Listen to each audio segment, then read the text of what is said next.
Hello, hello. Hello. Welcome back. I'm Ann Welcome. McCabe, CEO of Curo Private Wealth. Our podcast is Living Richly with Curo, and I'm here with my awesome partner, Atrisa. I'm Teresa Roberts, COO and partner here at Curo Private Wealth. Yes, and welcome back to episode 5. We're on a roll now. Next week, I know. Next week we're gonna have to add another hand to the count. Very exciting. Very exciting. So, thank you again for joining us. Today, we are going to talk about when should you pay, or should you pay really, for Yeah. your kids' college education. This is one of the frequently asked questions we get and a topic we talk with clients a lot about. And there are some very important things to consider. So, we look forward to hopping into that conversation today. But before we do that, it's time for our A-team catch-up. So how is life going this week, Atrisa? If I'm honest, life is a little chaotic this week. It's been a busy week. I mean, busy is good, but it's just been not really a whole lot of outside fun. I've just kind of been in work mode, just really nose to the grindstone, as my dad would have said growing up this week, just trying to get, all of the things done, showing up every day as our best selves for our clients. So that's really all I got to offer this week. I'm sorry. Yeah. No, don't be. Such is life sometimes. Have Yeah. you been just making sure those glass balls don't fall? Yes, absolutely. Definitely asking myself with each and everything, rubber or glass, Mm-hmm. and doing my very Mm-hmm. best to protect the glass ones as much as possible. And then the other thing too that I've added, because it's a rubber ball, can I bounce it to someone else? So that's another thing I've been thinking Yes. about too. It's rubber. So can it be bounced to someone else? And if I can pass it off or delegate it to someone else, then that's what I'm doing, or it's what I have to do this week. So funny. Oftentimes you and I are super connected and we don't even know what we're going to talk about. Yeah. But my confession today, it's a confession, Okay. is I've realized that I am not a natural delegator and it does not Mm, come easily to me. And one of the beautiful things about the firm that we run now is we have amazing team members who can help yes. us. Whereas I was a sole practitioner with a couple client service people for most of my career. So I'm not used to having so much support and so Right. many different team members that can help. And I'm just used to doing a lot more. And so my natural inclination is, okay, I've got 20 things on my list. I have to do all of them. So I Right. also have been thinking not only what is glass and what is rubber, but to your point, can those rubber balls, or even some of the glass balls, Some of the is there glass anybody ones, else on right? the team? Yeah. Is there anybody else on the team who can step in and help me? And one of the things that I struggle with is I just never want clients to feel like I don't have time for them or Oh, they're not yes. important to me. Right. So that's, I Yes. think, where the block comes in. But I need to realize that it's beneficial for clients, for our team to help support. And depending upon what their need is, there's somebody on our team who does it better than I do. So Right. it's about actually giving better service, not feeling like, I'm passing them off to someone. So funny that you mentioned that, and it is 100% something I'm, one, struggling with, and two, trying to get better at. Yeah, I think we're both struggling. I think a lot of people are. I didn't discover until a few years ago that I'm a control freak. I mean, I think I knew it. I just didn't want to accept it. So that was another reason I had issues with delegating, because I feel like I'm nobody can do it better than the way that I do it. But to your point, especially when capacity is limited, is it better for me to rush a product just to get it done and back to the client, or pass it off to someone who actually has the time to focus on the quality of it, make sure that it's more thought out, more profound than something that I would very hurriedly type up or create to do. So letting go of the control can be hard, especially for control freaks like me, but it's necessary now, just given, what we're trying to do here, and give our very best to our clients every day. Yeah, absolutely. It also gives our team members an opportunity to build relationships with our clients so that our clients also feel comfortable knowing, if one of the two of us is, God forbid, out on vacation or something like that, Right. that they're like, oh yeah, I've spoken to that person. He or she helped me with, something a few months ago. I know who I'm dealing with and I, trust them and have confidence in them. So it also gives that opportunity to build that relationship, which I think is key too. Yes, absolutely. Our clients are clients of the firm, right? Not just of you and me. So that's nice. Nice to Yes, have that team exactly. behind us. Exactly. So funny that both of us are focused on that and struggling too. Yeah. I like that we can be vulnerable here and just honest with what we're dealing with. So thank Yeah. you for sharing. Thank you. Absolutely. All right. So let's get into our topic du jour, which is such an important and sometimes really challenging decision to make and conversation to have, Yeah. which is should you pay for your kids' college? And, as a mama, I can attest to the fact that obviously we want to give our kids everything, right? We want to Right. support them. We want to make sure that they have a great future and all the opportunities they possibly can. But sometimes that actually means not necessarily doing everything for them or paying everything for them. So we'll get into some pros and cons on how to approach this question. But we thought we would kick it off with some staggering numbers and statistics just around how expensive college Right. has become. So, as you all know, tuition costs have absolutely skyrocketed over the past couple of years, few years really. So, according to the Education Data Initiative, between the decade of 2010 and 2020, college tuition inflated an average of 4.63% per Wow. year. Now, that I know that may not seem like a lot to you, but it is. And if you compare that number to overall inflation, if you look at consumer price index or CPI, which only averaged less than 2% over that time period, you're talking about college costs more than doubling over what I'm going to call regular inflation. And if you look at college tuition since 1963, it's increased nearly 750% after adjusting for inflation. So we are talking about very expensive and very big numbers. If you Yeah. look at the average cost of college today, including tuition, books, supplies, etc., it's around 35,500, but it really varies dramatically, right? If you're looking at public schools versus private schools, average cost for private schools is closer to about $50,000. So, number one thing I think to take away, college is really expensive. And so let's get into discussing some of the pros and cons of paying for our kids' college. So, Atrisa, you want to kick us off with Yeah. some of the pros? We'll kick it off on a positive note. Right. So one of the of course obvious ones is having, your children be able to complete their college education debt free, which is always very nice to be starting a career, ideally starting a career after education and not have the burden of debt. It's always a very nice positive when parents are able to cover all education costs for their children to give them that freedom. Also, it allows students to focus on the academics. So there's not so much concern around how do we pay for college? Where is the money coming from? Even in some places where students have to do work study programs, where they're also maintaining some sort of an on campus job in order to help offset the cost of their education. And then it allows or I think it promotes families having more in-depth conversations about college choices, right? When parents are making the choice to pay for school out of pocket, it promotes them examining more affordable choices, right, and what makes sense for the family's budget for paying for college. So those tend to be the pros to making the decision to pay for higher education out of pocket. Of course, to every pro, there's a downside. And Yes. I'll let you talk a little bit about what those cons are as well. Yeah, sure. So, one of the first things we talk with clients about when they're facing this decision is really understanding the impact to your own financial position and some goals that you're working on. And the biggest one that we talk about is usually retirement.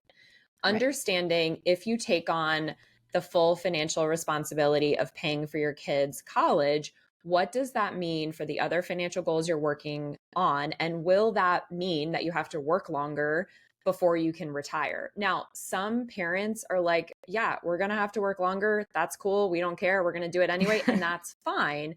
It's about understanding what those numbers, what those projections look like, and going into the decision eyes wide open in terms of the implications for your own life. So Right. that is number one. Number two, if you pay for your kids' college fully, it can lead to a sense of dependency. Think about when your kids are going to college, this is the beginning stages of hopefully them being independent. So if you fully take care of everything for them, there is a continued sense of dependency on Right. you as their parents. And secondly, it can lead to a sense of entitlement. Like you owe me paying for my college no matter where I want to go. And that obviously is not, well, typically not necessarily a value that most of us want to instill in our children. And if you think about the things that we have worked hard for in life, you tend to appreciate them more when you have skin in the game and when it's a little challenging, right? We don't Yeah. tend to appreciate those things that come to us super easily as much as we appreciate those things where we had a little bit of a struggle. Very true. And then number three is actually grades and responsibility. So, kind of pushing back a little bit on one of the pros that we listed, which is hey, if we pay for our kids' college, they're going to focus more on academics. That's I think, the logical conclusion. But we came across a really interesting study that found that the more money parents pay for kids' college, the less they tended to perform academically, which is totally counterintuitive. But Right. it's really interesting. We will link the article in our show notes so you can check it out. But the bottom line of the study found that when children have their college fully paid for, they have more leisure time, which is just another way of saying in college, more party time, Party time. not as much focus on the academics. So we thought that was super interesting and worth mentioning because it is quite counterintuitive to the normal argument, which is our kids will have, more time for academics or more mind space. Right. Yeah. And I do think it may have a little to do with even the student understanding that their family has skin in the game, or, that they have skin in the game and not wanting to squander that opportunity. I remember my dad having conversations with me when I chose to go to college out of state. He was like, okay, we can do this, but it's cheaper if you were to go to school in Georgia. So if you don't go there and do what you need to do academically, then you can just come home and go to school for cheaper. And that was always running in the back of my mind, that I did not want to have to go back and go to school at home. So I had to focus my energy because I knew that because of the extra cost of going to school out of state, that there were cheaper options and I might be forced into one if I didn't show up in class every day.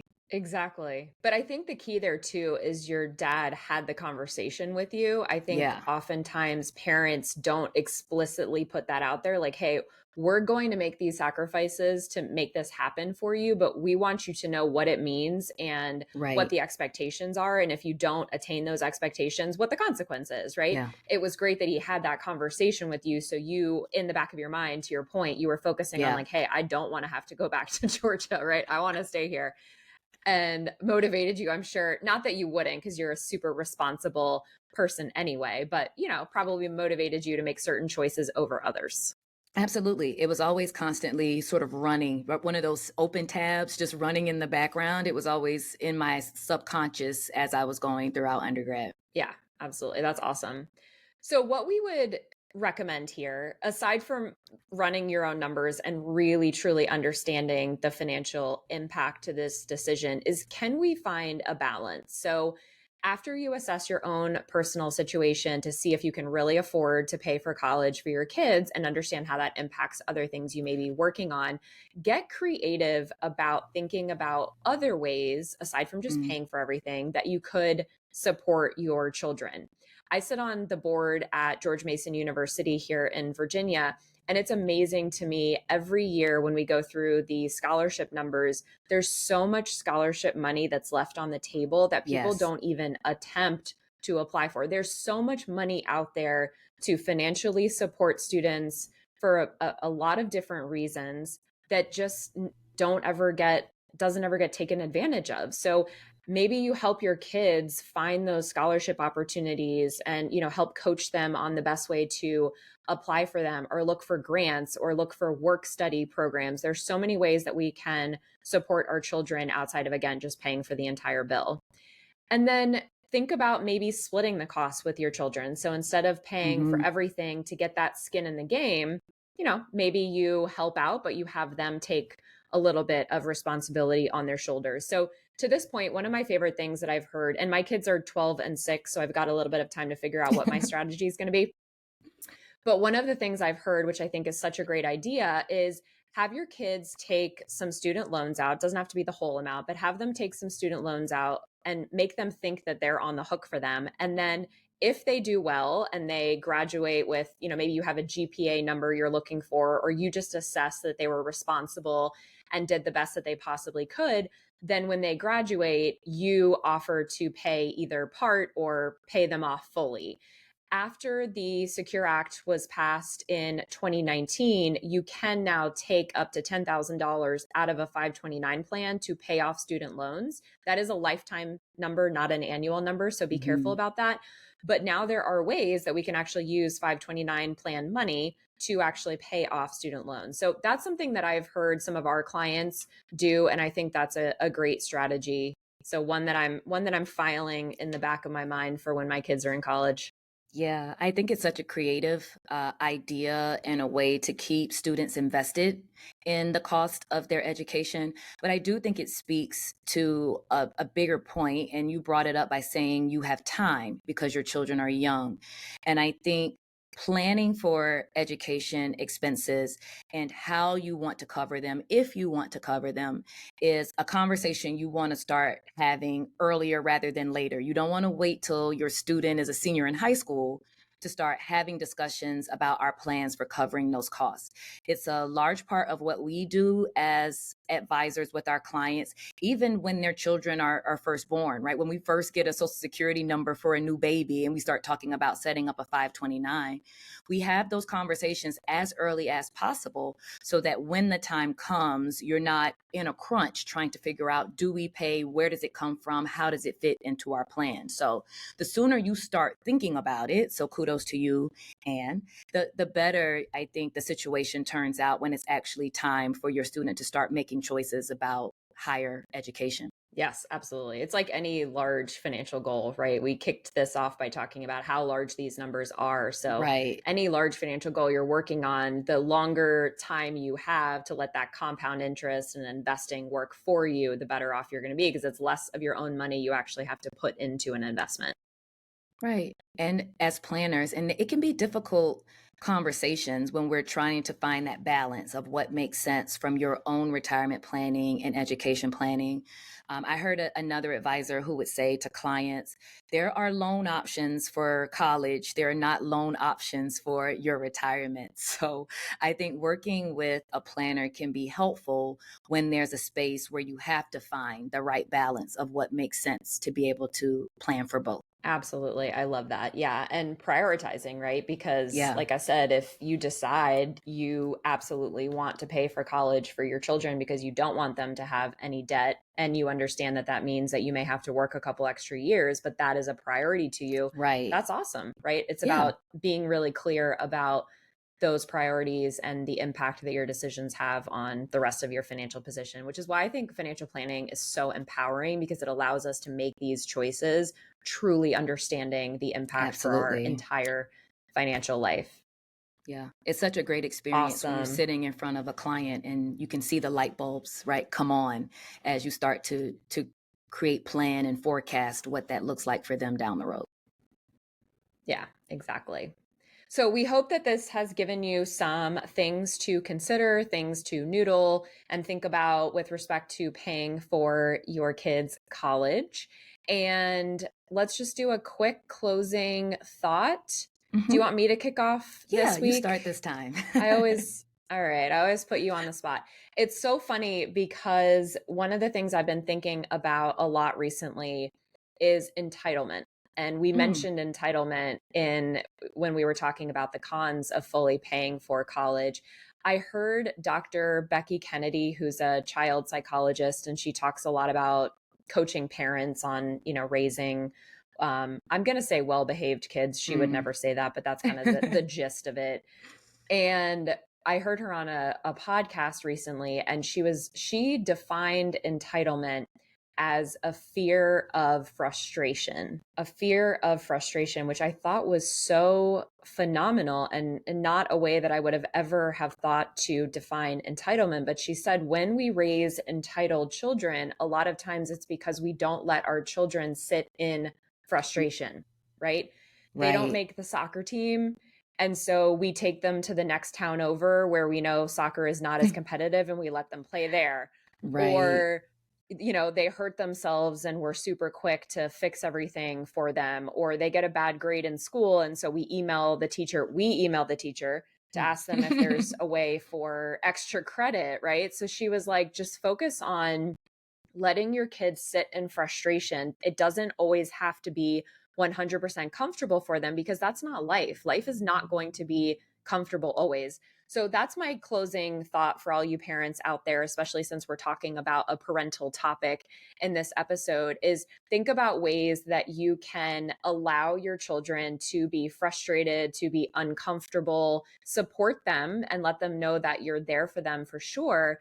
But she uses the phrase, I believe you, a lot. So saying, I believe that you're frustrated, I believe that you're disappointed, but just like sitting in that discomfort and in that frustration for as long as you possibly can, because that builds that muscle that will enable them to be able to deal with frustration, which they will inevitably have in the future. And for those kids who don't have a lot of frustration, or they have it really easy, that is when entitlement kicks in. So I've been thinking a lot about that. And my kids complain all the time about, how hard their life is. And over this past week, I've been like, yes, I'm doing something right. Yeah, they're struggling. Yay, which is not the response they're expecting from me, but I love it. I'm like, yay, you're bored. Awesome. Yay, you're frustrated. Great. This is wonderful. And they're like, Mom. Yeah. So that's my closing thought. I think that's so insightful, because so much of those moments are character development. There's so much of what make us who we are when we become adults. So I think that's so insightful. Thank you for sharing. I mean, I'm childless, but I think even the messaging applies even for adults, right? Even that sense of when we feel entitled to certain things, to reframe the way we think about it. Absolutely. Yeah. So a lot of my thoughts, and it's kind of how I kicked off, have just really been about the power of letting things go and not feeling like I have to control every single thing. I'm definitely that passenger who is braking in the car when I think you should be stopping. Like my foot is actually like pressing the imaginary brake pedal. So I really have been trying to internalize that idea that I don't have to control it. I don't have to do everything, that I can let some things go, that I can allow other people to step in. I can allow people to help me. I'm also a person who struggles with asking for help or wanting to admit when I'm overwhelmed and need help. So I'm trying very hard just in my general life, not even just professionally, but even in my personal life, to allow myself to let go of things. A lot of that means allowing other people to do the things for me or to help me out, which is not easy. I've been fiercely independent for a very long time. So needing people is a hard concept for me, but it's something that's just kind of been on my mind. And I think about it more often when I do start to feel overwhelmed. It's like, okay, you can ask for help, and you can let some of these things go and let someone step in and assist. So that's my closing thought. Don't be afraid to let it go and ask for help. I love that. Yeah. And we're all supported in our own ways, and the people around us who care about us and love us want to support us. So you're actually giving other people a gift when you allow them to help you. Yeah. Well, I have plenty of gifts to share right now. That's awesome. Love that. All right. Well, that concludes our episode this week. If you enjoyed this, please subscribe so that you are aware when we drop episodes. We drop episodes every Friday. And if you enjoyed this, you got some value out of it, please give us a 5-star review on whatever your favorite podcast platform is. Yeah. And if you know someone who may be interested in the topic, please share the link to the podcast episodes with them as well. Absolutely. You can check us out online also at curoprivatewealth.com. Until next week, we hope you live richly, and thank you again for tuning in. Bye for now. Thank you for joining us. Bye.